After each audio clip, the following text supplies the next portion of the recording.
Let's keep it real, shall we? SMGs are many. What should you choose for your daily casual game or Easter egg quests? I'm going to show you my top 3 choices. You may agree or you may not. I chose them mainly by the amount of damage they do on zombies in round 1 without any pack-a-punch, tools, or having perks. Other factors also included, but that is the main one. Ladies and gentlemen, this is ghostx and welcome back to the channel. Here is my top 3 SMGs of the game for today. Drop a like and subscribe and let's get started. Starting with number 3, we have the SOG SMG with the most important attachment, the akimbo stock. Rapid fire mod is crucial. In addition, I added the extended mag and a steady aim laser, as you can see. This gun is actually a beast, has a crazy fire rate, and we're talking about like 984 rounds per minute. Makes the gun shreds through zombies. Your headshots will be a little bit off, but with the right perks, this gun should work wonders. It is absolutely viable choice when it comes to bosses of all Easter eggs that we have so far in the game. Starting damage with no pack-a-punch or tools would be 120 for headshots, which is definitely better than many other SMGs. This damage jumps to 180 with just adding a green tool. The mobility of this SMG is pretty good, as it is with any other SMG, to be honest with you. It will let you maneuver easily and wouldn't hold you from getting away or escaping any crazy corners or like situations. And here we go, pack-a-punch into SOG to pack-a-punch 1. The damage will go to 360 with pack-a-punch 1 and green tool only. Speed cola is definitely important perk if you're carrying this SMG, because to reload this gun it kinda takes forever sometimes. Pack-a-punch 2 and blue tool should give you more than a double of that damage that I mentioned earlier. The 360 becomes 877, which is easily goes up to 10,043 with the right shot or headshot multiplier of the CHF barrel. Going through specials and elites at this point should be a piece of cake in their early rounds. Okay, now if we go to pack 3 and gold rarity, the damage reaches its peak, which is 3,840. With the critical hits and adding perks like the dead shot, you will see probably higher numbers of damage, something like in the 4,000s or 5,000s, which is actually pretty good for an SMG. Now, is this a good damage for higher rounds? Absolutely not. But it should be very good damage until you reach round 35 or so, and then the damage drops significantly, just like any other weapon in this game if you go higher than round 50.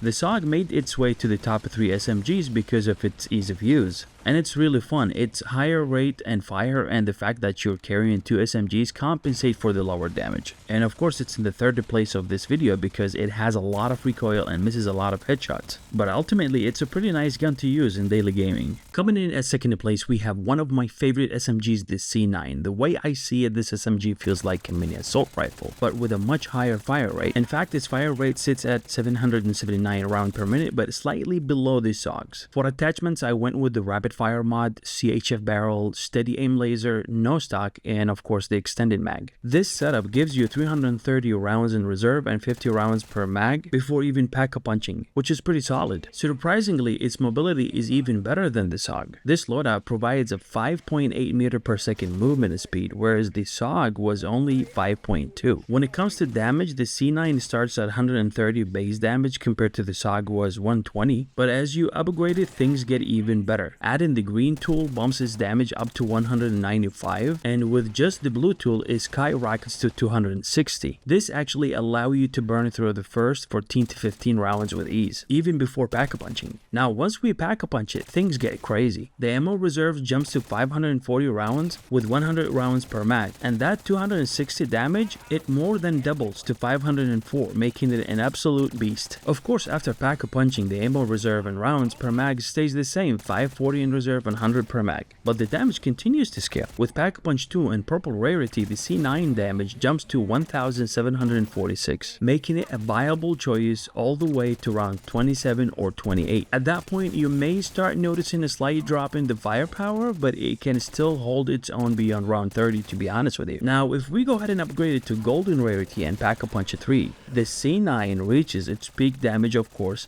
and it's going to be 4,656. However, it will maintain the same ammo count. I do love this SMG because I feel like it offers a little bit of everything. So basically it combines high fire rate and mobility, just like any other SMG should, but with good recoil control and accuracy, making it feel like you're handling an AR. Also, it performed exceptionally well in the tomb boss fight, to be honest with you. This gun was dealing almost 1,000 damage to the artifact, which might not sound like much to some of you, but for whatever reason the entire fight felt easier with this SMG. And by the way, if you're curious, I actually have a video showcasing the C9 versus the Tomb boss fight, and I will leave the link in the description for you. So as a conclusion, would I take the C9 into the Tomb Easter egg again? Absolutely. Finally, ladies and gentlemen, my favorite and number one SMG, the 10-22, an absolute destroyer of zombies, and a gun that is probably still a meta in multiplayer in Warzone as well, despite a lower fire rate than the C9, for example. The firepower of the base model reaches 171, which is way higher than the other two would offer. Adding a rapid fire mod increases its fire rate to 496, and of course, if you're looking for higher bullet velocity, then reinforced barrel is the way to go. And to increase the damage even more, you can switch it to the CHF barrel, which will increase the starting damage from 171 to 197. Staying typical when it comes to the rest of the loadout with the Ranger foregrip, extended mag, and steady aim laser. Starting ammo capacity for the Tanto is 300 in ammo reserve and 50 rounds per mag. The base damage without rarity or pack-a-punch is 172, like I mentioned, with the reinforced barrel that goes up to 297 with only adding the green tool. The minute you pack-a-punch it, the ammo reserve goes to 495 and the ammo capacity per mag is 75. The ammo reserve and rounds per mag stays the same no matter how many times you pack-a-punch it, however the damage continues to scale up. And with pack-a-punch 1 and green tool, the base damage goes up to 595, which is an absolute beast.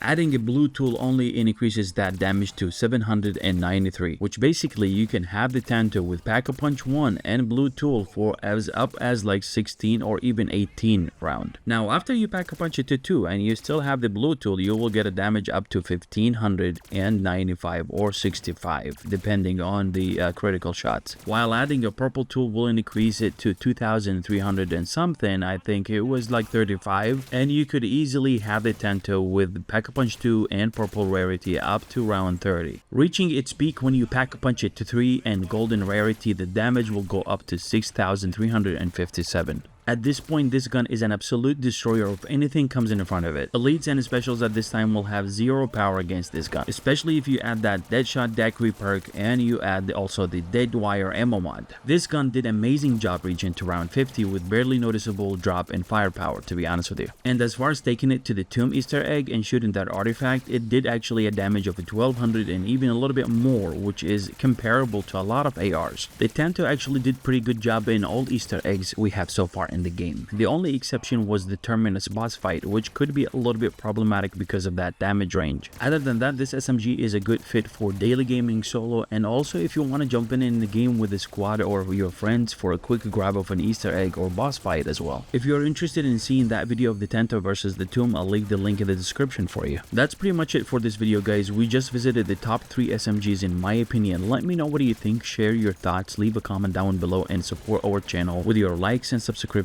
Until the next one, cheers and have a good day.